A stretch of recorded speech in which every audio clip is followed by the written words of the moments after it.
ገባቸው በቅርብ ርቀት ተቀመጠች። አባ ደንግጠው ምነው ልጄ ምን ሆንሽ? ምንስ ገጠመሽ? አሉ። የእርሷ አለቃቀስ የእሳቸውን እንባ እያመጣው ሴትዮዋ የብሶቷን ያህል አቀርቅራ ስታለቅስ ቆየችና በእንባ በተሸፈነ ፊት አባን ቀና ብላየቻቸውና በነጠላዋ ጫፍ እንባዋን ጠራርጋና በረጅሙ ተንፍሳ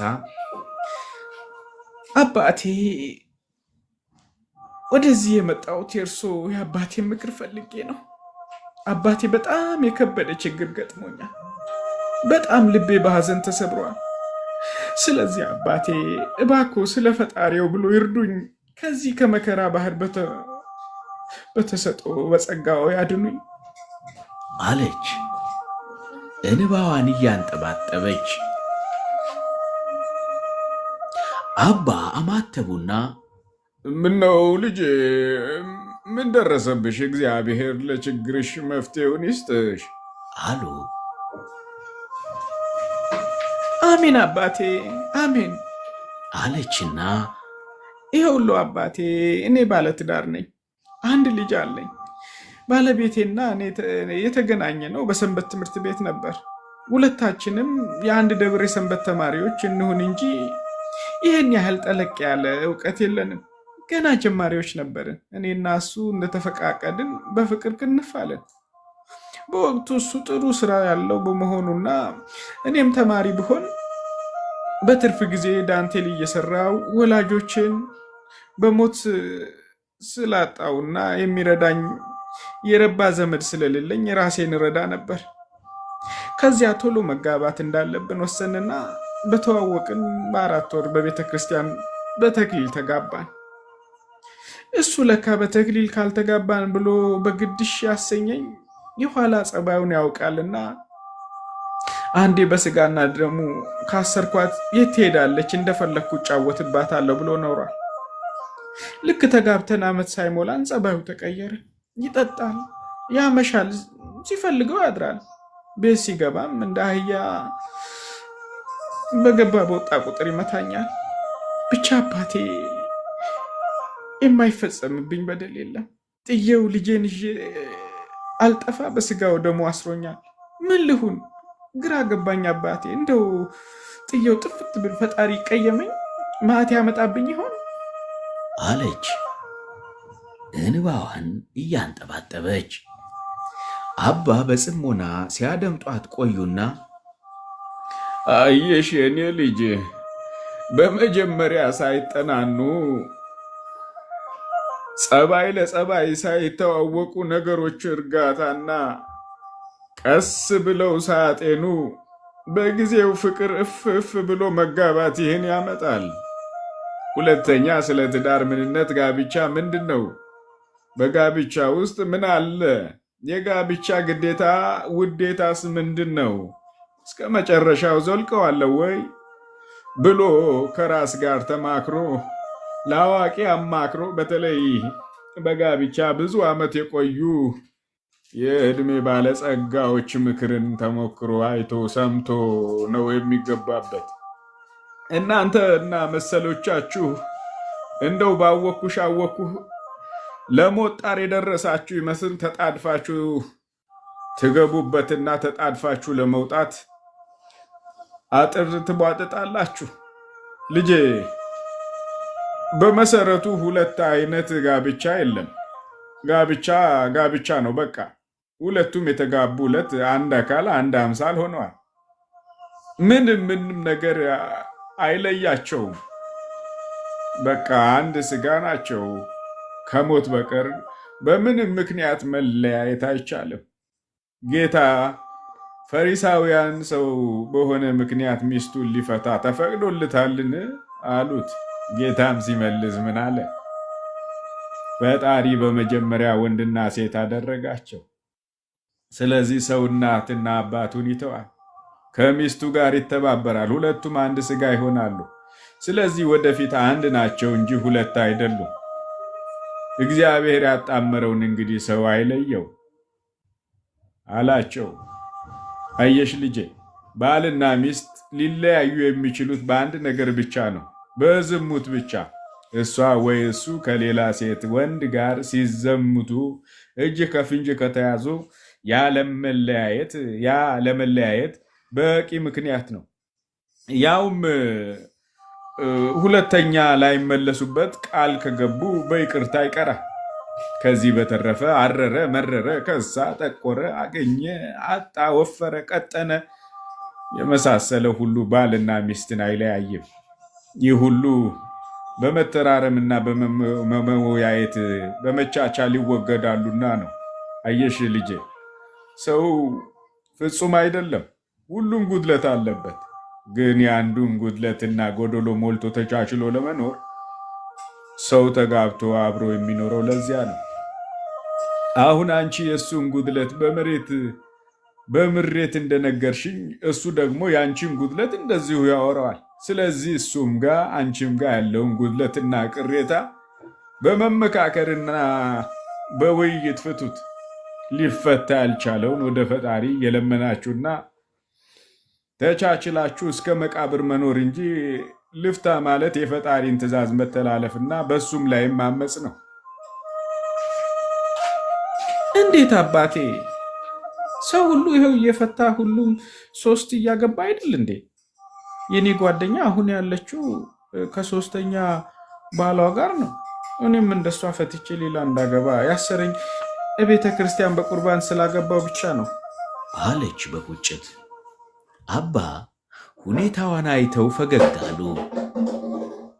አየሽ ልጄ፣ በፈጣሪ ዘንድ ሁለት አይነት ጋብቻ የለም። ጋብቻ ነው። በተክሊል በቁርባን ያገባ አይፋታ፣ እንዲሁም በሌላ ያገባ ይፋታ የሚል ሕግ በሱ ዘንድ የለም።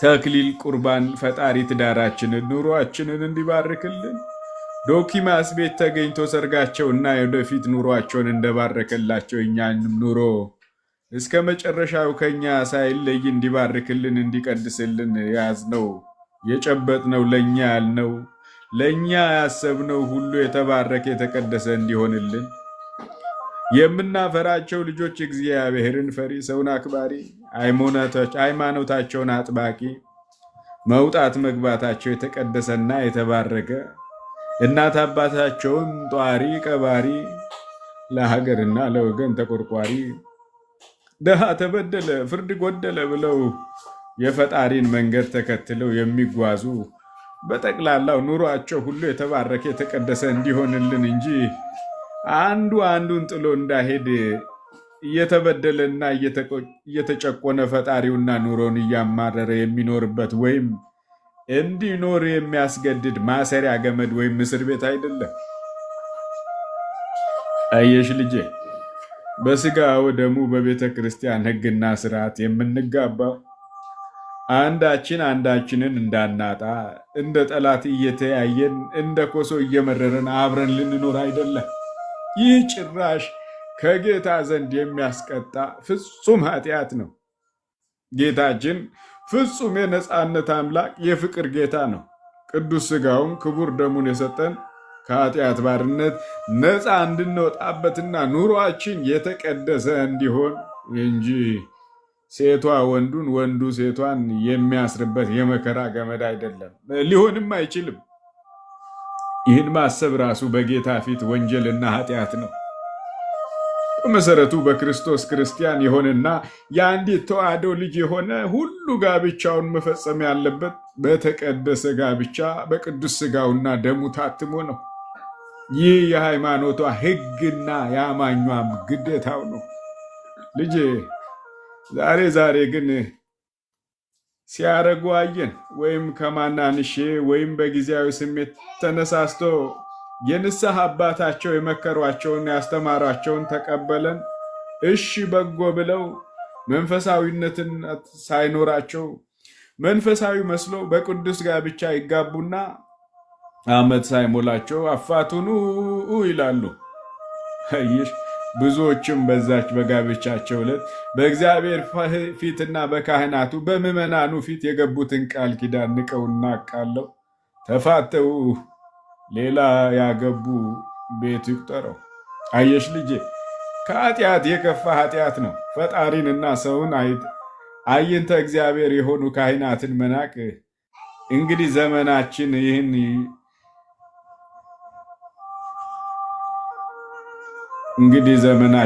ይውለድ። ያሳዝናል ልጄ። ስለዚህ በተክሊል በቁርባንም ሆነ በፍርድ ቤት በሽማግሌም በግል በመፈቃቀድም ብቻ በምንም ይሁን በምንም የተጀመረ ትዳር መፋታት፣ መለያየት በፍጹም አይፈቀድም። አንድ ሰው ሌላ የሚያገባው ሚስቱ ወይም ባሏ ከሞተ ወይም ከሞተች ብቻ ነው። ያውም ከአቅሙ በላይ ከሆነና ማግባት ግድ ከሆነ ነው። በተረፈ ጌታ እንዳለው በዝሙት ምክንያት ነው። ከዚህ ሌላ ፈቶ ወይም ፈታ ያገባ ወይም ያገባች ሁለቱም ማመንዝራዎች ናቸው። ማመንዘር ደግሞ በጌታ ፊት አጸያፊና ከፍ ያለ ቅጣትን የሚያስቀጣ ጥልቅ ኃጢአት ነው። ሌላው ጋብቻዬ በቤተ ክርስቲያን አይደለም ብሎ ወንዱም እንደፈለገው ከሌላዋ ጋር ሴቷም ከሌላው ጋር መማገጥና ፈጽሞ ክልክል ነው። ጋብቻ ጋብቻ ነው በቃ። ቅዱስ ጳውሎስ ወደ ቆሮንቶስ ሰዎች ላይ በጻፈው መልእክቱ ከዝሙት ሽሹ፣ ሰው የሚያደርገው ኃጢአት ሁሉ ከስጋው ውጭ ነው።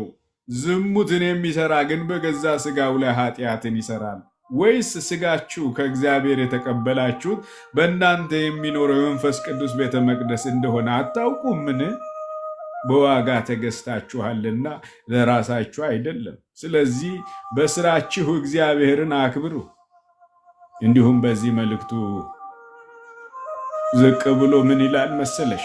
ሚስት በገዛ ስጋዋ ላይ ስልጣን የላትም፣ ስልጣን የባሏ ነው። እንዲሁ ደግሞ ባል በገዛ ስጋው ላይ ስልጣን የለውም፣ ስልጣን የሚስቱ ነው ይላል። አየሽ ልጄ፣ ጳውሎስ ይህን ያለው በቁርባን በተክሊል ለተጋቡ ብቻ አይደለም፣ ለሁሉም ተጋቢዎች ነው። በጋብቻ ተሳስሮ የሚኖር ሁሉ ይህን መከተል፣ ቃሉን መጠበቅ፣ እስከ መጨረሻው አብሮ መኖር የውዴታ ግዴታው ነው።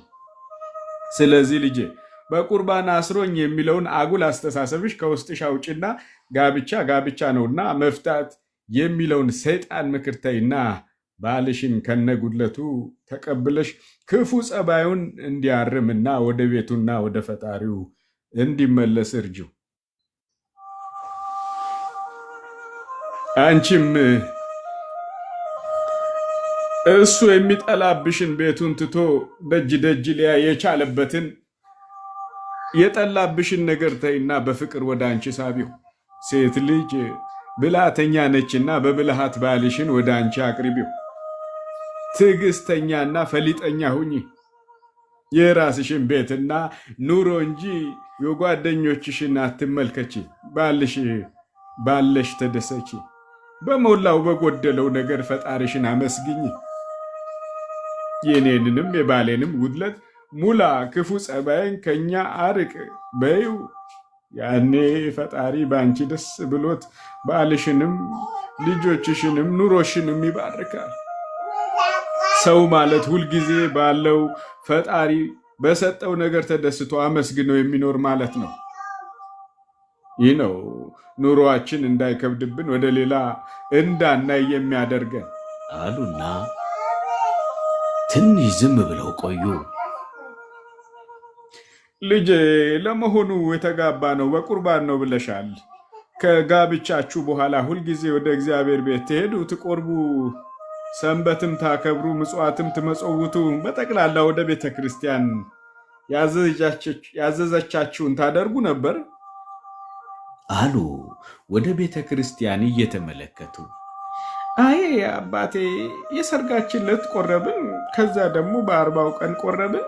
ከዚያ በኋላ ሁለታችንም ቤተ ክርስቲያን የሄድነው የልጃችን ክርስትና ጊዜ ብቻ ነው። መቁረብ ግን ከ40ችን ወዲህ ስሙንም አንስተነው አናውቅም። የንስሐ አባታችን እየተመላለሱ ቢመክሩም ቢዘክሩም እኔ በሱ እሱ በእኔ ምክንያት እያቀረብን ስላስቸገርናቸው ለጊዜው ተቆጥተው ትተውናል አለች ጣቷን እየፈተታተለችና እንዳቀረቀረች። አየሽ ልጄ፣ ጥንቱንም እንዳልሽው አንቺ እሱ አንቺን ልታስሩበት አትለየኝም አይለየኝም በሚል እንጂ በእውነት በሥጋና ደሙ አማናዊነት አምናችሁ ይባርከናል፣ ይቀድሰናል፣ ከምድር ፈተና ከሰማይ ኩነኔ ያወጣናል፣ ሕይወት ይሆነናል ብላችሁ አልነበረም የተቀበላችሁት? አየሽ ልጄ፣ የዘመናችን ተጋቢዎች ትልቁ ችግር ይሄ ነው። ሰይጣን መንፈሳዊ አስመስሎ ልባችሁ ላይ ቁጭ ብሎ በሉ በሉ ሲል መምህራንና የንስሐ አባቶች ያስተማራችሁትን የመከራችሁትን ከነሱ በላይ እናቃለን ብላችሁ ምድራዊ መልአኮች መስላችሁ ተቅለስልሳችሁ ቀርባችሁ ጉዳዩ ካለቀ በኋላ ወደ ሰይጣንነት ተቀይራችሁ ቤተ ክርስቲያንና አበ ንስሐችሁን መምህሮቻችሁን ስትወቅሱ ስትከሱ አፋቱን ብላችሁ በነገር ስትነዘንዟችሁ ትገኛላችሁ። በፊት ተማሩ እወቁ ስትባሉ ከእናንተ በላይ አውቀናል ተረድተናል ብላችሁ ገባችሁበት። ኋላ ደግሞ ይቺ መቼ ሰማን እንዲህ መሆን መቼ አወቅን ብላችሁ ወቃሽና ከባሽ ትሆናላችሁ። እንደው የዘመኑ ጋብቻ ለሰውም ለፈጣሪ ማልመቻ ለሆነ ልጄ አሁን ሂጂና ከባልሽ ጋር ቁጭ ብላችሁ ተመካከሩና ንስሐ አባታችሁን ይቅርታ ጠይቃችሁ ንስሐ ግቡና ኑሯችሁ ያማረ የሰመረ የወለዳችሁ የተባረከ እንዲሆን ወደ ጌታ ቅረቡ። ለሕይወታችሁ እንደሚያስፈልጋችሁ አንዳንድ የሥራ መስክ ቤተ ክርስቲያን መሳምን፣ መቁረብን፣ ምጽዋት መጽወትን፣ በጠቅላላው በጎ ማድረግን የዕለት ተዕለት ስራችሁ አድርጉ። ያኔ በምን ምክንያት ልለየው የሚለው ሰይጣናዊ ሐሳብ ጠፍቶ ለሌሎች መሪና አስተማሪ ጥሩ ምሳሌዎች ትሆናላችሁ። ፈጣሪም በእናንተ ደስ ይለዋል።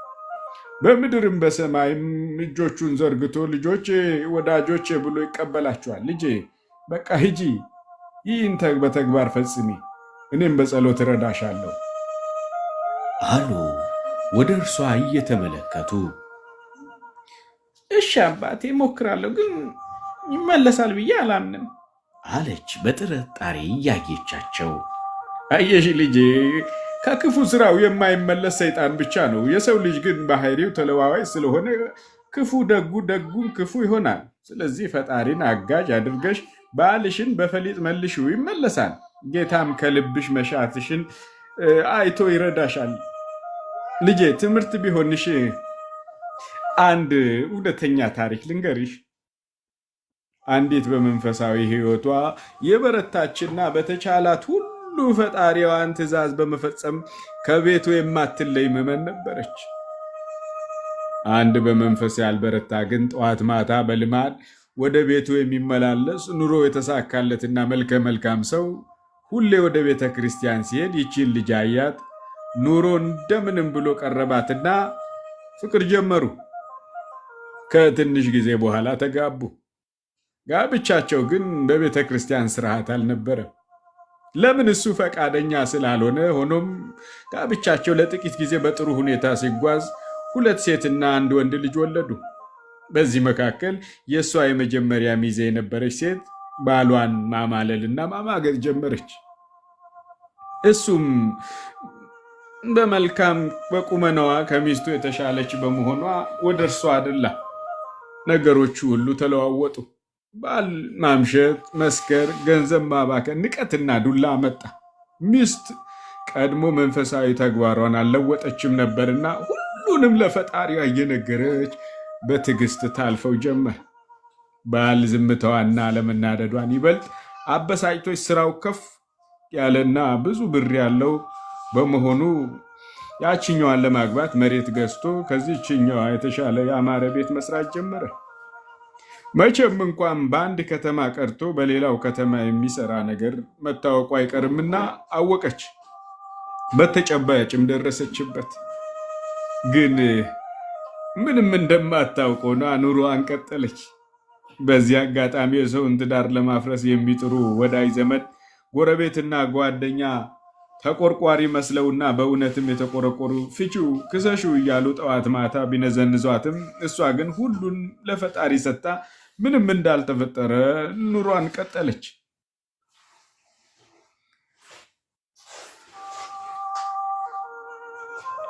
ብቻ ለልዩ ልዩ በሽታ ላለመጋለጥና ከዚህ በኋላ እህትና ወንድም ነን ብላ ስላመነች መኝታዋን ለየች።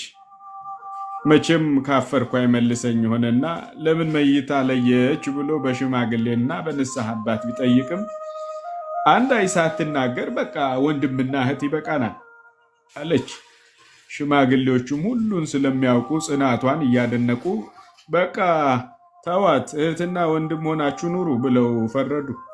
የአጅሬ ድሮም አልኩ ለማለት እንጂ ከልቡ አልነበረምና ሁሉን ይፋ አድርጎ ለእሷና ለልጆቿ አስፈላጊውን እየሰጠ ለአዲሱ ኑሮ መሯሯጥ ጀመረ።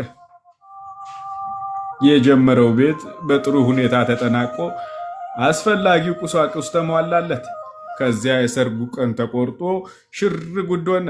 ያቺ የአዲስ ተጋቢዋ እላዋ ላይ ያደረው ሰይጣን ባንድ ያረጋትምና ከዚህ የተሻለ ሰው አግኝታ ይህንን ባጣ ቆየኝ እንደ መጠባበቂያ ነበርና ያዘችው። ሰርጉ አንድ ሳምንት ሲቀረውና ለወዳጅ ዘመድ የሰርግ ወረቀት ተበትኖ ቀኑ ሲጠበቅ ባለበት ሰሞን ከዛኛው ጋር ሁሉን ጨርሳ ትታ ወደ አሜሪካ በረረች። ይህ ሰው የስንብቱ ደብዳቤ ሲደርሰው ራሱን ስቶ ሆስፒታል ገባ። በሐኪሞች ርብርብ ወደ ራሱ ሲመለስ ግራ ገባው። ምን ይዋጠው? የሰርጉ ቀን 3 ቀን ቀረው። ወዳጅ ዘመድ ግራ ተጋባ። የሰርጉ ወረቀት ተበትኗል። ሙሽሪት ግን የለችም። ጉድፈላ። መቼም መካሪና ሽማግሌ ከሀገር አይጠፋምና ተሰብሳቢው መክረው ዘክረው የቀድሞ ሚስቱ ተለምና በቀኑ ለሁለተኛ ጊዜ ተሞሽራ ልጆቻቸው ሻማ ያዥ ሆነው ድል ባለ ድግስ እንደገና ተጋቡ። የትዕግስት ፍሬው ጣፋጭ ነውና ሁሉን ችላ በመታገሷ ሁሉን ለፈጣሪዋ በመስጠቷ እሱ ሁሉን አስተካክሎ ከአሮጌ ቤቷ ወደ ዘመናዊ አዲስ ቤት እንደገና ተሞሽራ በእልልታና በሆታ ገባች።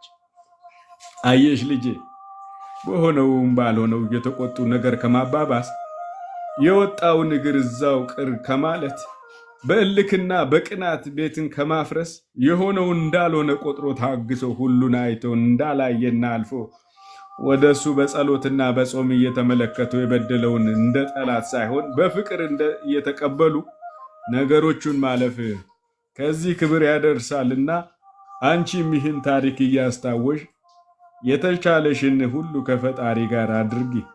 እሱ ይረዳሻል ልጄ። ባልሽ በሁኔታሽ በመልካም ተግባርሽ አፍሮና ተጸጽቶ ይመለሳል፣ ይስተካከላል። በርቺና በፈሊጥና በፍቅር ባልሽን ወደ አንቺ አቅርቢው። እግዚአብሔር ፈሊጡንና ጥበቡን ይግለጽልሽ። በሂጂ ደህና ሁኚ ብለው አባ በጸሎት አሰናበቷት። የአባ ዘርአስምረው ምክር ክፍል 7 ይቀጥላል። ይቆየን። ወስብሐት ለእግዚአብሔር።